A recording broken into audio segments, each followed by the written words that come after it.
నమస్తే, నా పేరు డాక్టర్ నివేద్య, కేరళ ఆయుర్వేద వైద్యం, విజయవాడ నుంచి. సో ఈరోజు మనం ఒక స్టోరీ విన్నామా. అనగనగా ఒక ఊర్లో ఒక అమ్మాయి ఉండేదంట. అమ్మాయి ఎప్పుడు చూసినా నీరసం, తనకి ఏ పని చేయాలన్న శక్తి ఉండట్లేదంట.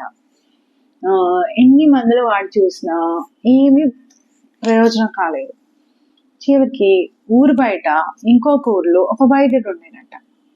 సో వీళ్ళ ఇంట్లో అందరూ డిసైడ్ చేశారు, మనం ఇంకా ఆ వైద్యుని కూడా చూపిద్దాం ఒకసారి అని చెప్పి అమ్మాయిని తీసుకొని ఆ వైద్యుడి దగ్గరికి వెళ్ళారు.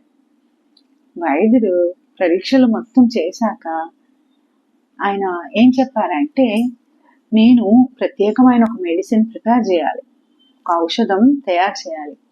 దానికి కొన్ని పథ్యాలు ఉంటాయి. మీరేం చేయాలంటే 15 రోజు వరకు కొన్ని పథ్యాలు పాటించాలి. అయితే ఆయన ఏం చెప్పారంటే, దినచర్య పొద్దునే సూర్యోదయానికి ముందే లేచి కాసేపు సూర్యుని నమస్కారం చేసుకోవాలి, చిన్న చిన్న ఎక్సర్సైజ్ చేసుకోవాలి, ఆకలి వేసినప్పుడు తినాలి, ఒంటి నుంచి కాలు వరకు నూనె రాసి స్నానం చేయాలి. అలాగే దంతతావనం గురించి చెప్పారు. నైట్ భోజనం ముందే తినేసి ఒక గంట చిన్న చిన్న ఎక్సర్సైజ్ చేసుకొని పడుకోవాలి. సరే, ఇవన్నీ ఏముంది, ఇవన్నీ చిన్న చిన్న విషయాలే కదా అని అమ్మాయి కూడా ఇంట్రెస్ట్ వచ్చిందంట. సో ఈ 15 days ఎలాగో మెడిసిన్ రెడీ అవడానికి టైం పడుతుంది, మనం ఆ లోపల ఇవన్నీ చేద్దురులే అని చెప్పి స్టార్ట్ చేశారు. కరెక్ట్గా 15 days చేశాక అమ్మాయి వైద్యుడి దగ్గరికి వస్తారు. అప్పటికే నా జబ్బు అంతా పోయింది డాక్టర్ గారు, వైద్యుడు గారు, నాకు ఇప్పుడు నీరసం లేదు, నేను ఎప్పుడు పడుకోవాలని అనిపించట్లేదు, ఫ్రెష్గా ఉన్నాను అని మీ పథ్యంకే నాకు సగం వరకు తగ్గిపోయింది అని చెప్పారు.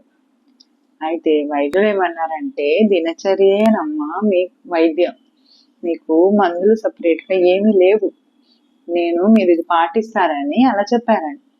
సో ఆయుర్వేదం అంటే అదేనండి, దినచర్య మనం కరెక్ట్గా పాటిస్తే 80% ఆఫ్ ద జబ్బు ఉండదు, ఏ వ్యాధి మనకి రావు.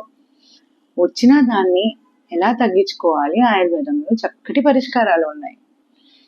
అది మందులకి పథ్యం కాదు, వ్యాధులకి పథ్యం. ఆయుర్వేదం గురించి అందరూ మాట్లాడేది అదే, ఈ మెడిసిన్ వాడితే చాలా పథ్యాలు ఉన్నాయని. పథ్యాలు మందులకి కాదండి, మీ ప్రాబ్లంకి పథ్యం.